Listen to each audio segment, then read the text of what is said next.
Bonjour à tous, aujourd'hui ce sera cuisse de dinde améliorée. Alors je vais vous présenter tous les ingrédients qu'il va nous falloir.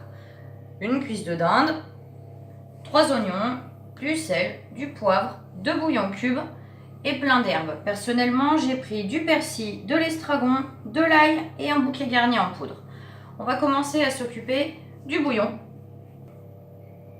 Alors pendant que le bouillon est en train de se préparer, on va avancer un petit peu, on va s'occuper des oignons. Donc c'est le même principe que la recette que j'avais fait sur les choux farcis, c'est-à-dire qu'on va couper les oignons juste en lamelles.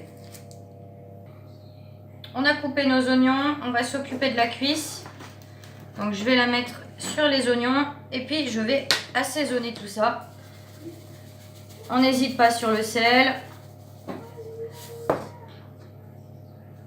un petit peu de poivre. L'estragon, j'en ai plus beaucoup, donc je vais tout mettre.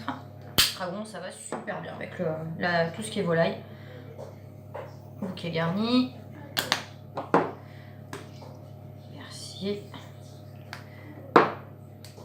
Et de l'ail. Entre temps, le bouillon avait eu le temps de se faire, donc je n'ai pas précisé tout à l'heure, mais c'est 1 litre d'eau pour 2 bouillons cubes. J'ai pris des bouillons de poule, je ne sais plus si je l'avais dit, je le répète. C'est très bien avec la cuisse de dinde. Là, il est bon. On se met tout ça là-dessus. Bon, évidemment, ça enlève les herbes, mais de toute façon, ça va cuire avec, donc c'est pas gênant. Et on se met tout ça au four à 160 et puis on surveille que ça cuise. Il y en a pour une bonne heure quand même. Hein. À tout à l'heure. Allez, j'ai surveillé. Ça m'a l'air d'être bien croustillant au-dessus, en tout cas. Il n'y a plus qu'à sortir.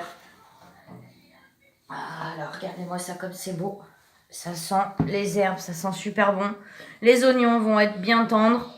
Ça va être parfait. Et l'avantage qu'il y a avec le bouillon, c'est que ça laissera la viande bien moelleuse à l'intérieur. Je vous souhaite un super appétit. Ça s'accompagne super bien avec des pommes de terre, par exemple.